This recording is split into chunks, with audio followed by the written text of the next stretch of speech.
नमस्कार, मैं डॉक्टर दिवाकर महोदया, सहायक प्राध्यापक दर्शन शास्त्र विभाग, श्री अटल बिहारी वाजपेयी शासकीय कला एवं वाणिज्य महाविद्यालय, इंदौर से हूँ। आज हम भारतीय दर्शन पे चर्चा करने जा रहे हैं और भारतीय दर्शन के अंतर्गत हम सबसे पहले उसका एक सामान्य परिचय देख लेंगे कि भारतीय दर्शन का सामान्य परिचय क्या है। भारतीय दर्शन की उत्पत्ति आध्यात्मिक असंतोष से हुई थी। यहाँ दार्शनिकों ने संसार को दुखमय माना था। हम जानते हैं कि इस संसार में आध्यात्मिक विषयों को जानने की जिज्ञासा बहुत रहती है। संसार की वास्तविकता को जानने की जिज्ञासा रहती है। तो जब जहाँ आध्यात्मिक असंतोष हुआ, तो वहीं हम देखेंगे कि वहाँ से भारतीय दर्शन की उत्पत्ति हुई है कि आत्मा क्या है, आत्मा का स्वरूप क्या है, ईश्वर क्या है, ईश्वर का स्वरूप क्या है, इस जगत का स्वरूप क्या है। ये सभी तत्वमीमांसीय विषयों को जानने की जब जिज्ञासा उत्पन्न हुई, तो उस जिज्ञासा को शांत करने के लिए भारतीय मनीषियों ने चिंतन करना शुरू किया और तभी से भारतीय दर्शन का प्रारंभ हम मानेंगे। कालक्रम में आगे हम देखें तो भारतीय दर्शन के कुछ संप्रदाय ऐसे हुए जिन्होंने वेदों में आस्था रखी, कुछ संप्रदाय ऐसे हुए जिनकी वेदों पर आस्था नहीं थी। वे संप्रदाय जिनकी वेदों में आस्था थी, वे आस्तिक संप्रदाय कहलाए और जिनकी वेदों में आस्था नहीं थी, वे नास्तिक संप्रदाय कहलाए।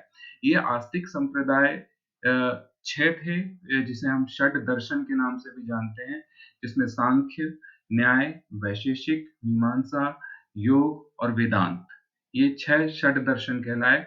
उसके साथ-साथ नास्तिक दर्शन जिनकी वेदों में या ईश्वर में आस्था नहीं थी, वह कहलाए चार्वाक दर्शन, बौद्ध दर्शन और जैन दर्शन।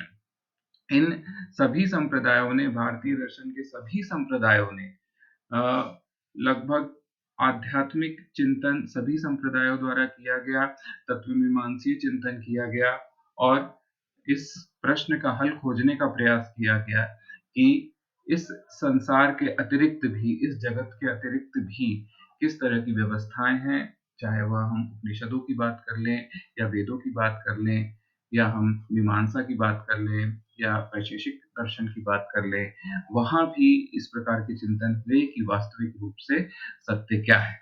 अब हम देखेंगे कि भारतीय दर्शन के उद्देश्य क्या हुए।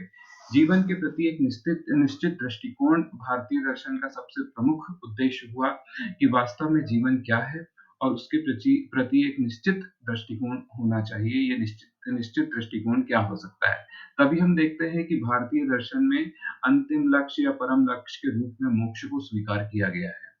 आध्यात्मिक असंतोष का हल, जैसा कि पहले भी चर्चा हुई कि आध्यात्मिक असंतोष हुए, आत्मा क्या है, आत्मा कहाँ से आती है, पुनर्जन्म होता है या नहीं होता है, मृत्यु होने के बाद क्या होता है, इस तरह के आध्यात्मिक प्रश्न या फिर आत्मा से संबंधित अध्ययन, उससे संबंधित अगर कोई असंतोष होगा तो उसके हल को निकालने के लिए भारतीय दर्शन आगे बढ़ता है।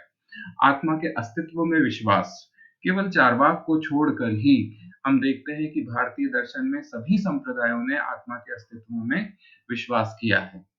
हमारा एक चौथा बिंदु है दुःख का अंत। सबसे पहले भारतीय दर्शन में चाहे वो उपनिषदों की बात कर लें, सर्वम दुःखम की बात कर लें, बौद्ध दर्शन की बात कर लें कि सब जगह दुःख के अस्तित्व को स्वीकार किया गया है। कुछ आलोचकों ने ये भी कहा कि सर्वम दुःखम में ये सभी जगह दुःख को स्वीकार करते हैं, इसलिए यह निराशाजनक या निराशावादी निराशावादी दर्शन है, क्योंकि इन्हें सब जगह दुःख ही दुःख दिखता है। लेकिन जो इसकी वास्तविकता को जानते हैं और व्याख्या करते हैं, उनका कहना है कि दुःख को स्वीकार करेंगे तभी दुःख के अंत की तरफ बढ़ेंगे और उसके लिए प्रयास करेंगे। तो भारतीय दर्शन में दुःख को स्वीकार किया गया है और उसके अंत को प्राप्त करने के लिए उसके लिए अलग-अलग मार्ग सुझाए गए हैं। जीवन का परम लक्ष्य है मोक्ष। अ, जैसे हम देखते हैं कि पाश्चात्य दर्शन में जीवन के परम लक्ष्य को ज्ञान को माना गया है और ज्ञान की जिज्ञासा को शांत करने के लिए ही जीवन के परम लक्ष्य को स्वीकार किया गया है।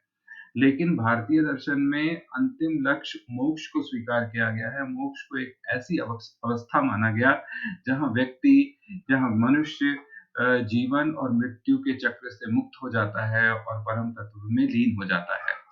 तत्व ज्ञान की प्राप्ति अर्थात ये हुआ कि हम जैसे ही जीव इस संसार में आता है तो वो माया के कारण बहुत सारी चीज़ों में उलझ के रह जाता है, लेकिन वास्तविक रूप से वह चैतन्य है, वो चेतन है और उसे परम तत्व में विलीन होना है अंतिम रूप से। तो इस तत्व ज्ञान की प्राप्ति भी हम देखते हैं कि भारतीय दर्शन में हमें हो जाती है। सत्य का साक्षात्कार हम देखते हैं कि भारतीय दर्शन में समाधि, साधना, ध्यान, धारणा इत्यादि का विस्तार से वर्णन किया गया है, ताकि हम सत्य को जान सकें और सत्य का साक्षात्कार कर सकें। अब हम देखते हैं कि भारतीय दर्शन के आउटकम्स या परिणाम क्या हैं। जैसा कि प्रथम बिंदु है तात्विक चिंतन में सहयोग। तात्विक चिंतन अर्थात जगत से परे की चीजों का, जगत से परे के विषयों का एक चिंतन किया जाए, उसे हम तात्विक चिंतन कहते हैं, जो कि चिंतन के द्वारा जैसे ईश्वर, ब्रह्म, संसार के रचयिता, उनका स्वरूप इत्यादि पे चिंतन भारतीय दर्शन में किया गया है। आध्यात्मिक विषयों का ज्ञान, आध्यात्मिक विषय जैसे कि आत्मा, आत्मा का स्वरूप क्या है, आत्मा किस तरह से चिंतन करती है, आत्मा के कार्य क्या है, आत्मा की विशेषताएं क्या है, इत्यादि विषयों पर आध्यात्मिक चिंतन किया गया। आत्मा का ज्ञान, आत्मा के ज्ञान जैसे हम आत्मा को जानने के लिए कभी भी भीतर की ओर झांकेंगे, कभी भी बाहर से हम आत्मा को प्राप्त नहीं कर सकते, इसलिए आंतरिक चिंतन की बात की गई। वहीं दुखों के निराकरण की भी बात की गई है कि हम किस तरह से संसार के दुखों से मुक्ति पा सकते हैं, चाहे वो भक्ति मार्ग हो, चाहे वो ज्ञान मार्ग हो, चाहे वो कर्म मार्ग हो। भगवत गीता में कर्म मार्ग, भक्ति मार्ग, ज्ञान मार्ग तीनों का विस्तार से चर्चा किया गया है। परम तत्व के स्वरूप का ज्ञान, परम तत्व क्या है, परम तत्व की विशेषता क्या है, परम तत्व यदि है तो उसका स्वरूप कैसा होगा, इसमें भी भारतीय दर्शन में विस्तार से चर्चा किया गया है।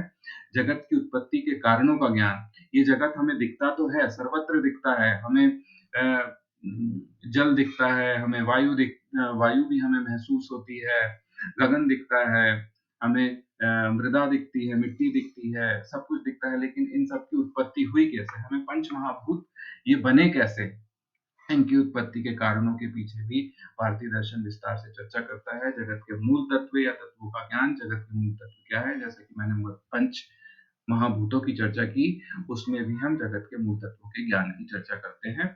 माया के स्वरूप का ज्ञान, माया का स्वरूप क्या है, जिस वजह से व्यक्ति या जीव इस संसार के मोह में फंसता है, जीवन और मृत्यु के चक्र में फंसता है, वो माया ही है।